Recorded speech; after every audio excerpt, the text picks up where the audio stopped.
What cool things can you add to the compost pile? Don't overlook eggshells.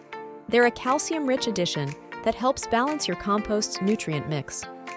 Your leftover coffee grounds add nitrogen that's essential for composting success.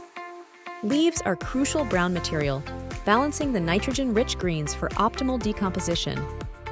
Yard waste, including twigs and dry grass clippings, adds bulk and aids in aeration. Thanks so much for joining us today. Starting a composting journey enriches your garden and our planet. Turning waste into treasure is a great way to harness the environmental benefits. We'd love to hear your composting stories and tips. Share your experiences in the comments below, and let's learn from each other. If you found value in this composting guide, please like, subscribe, and share.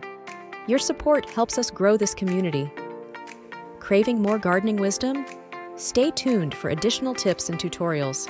Together, we can cultivate a greener world.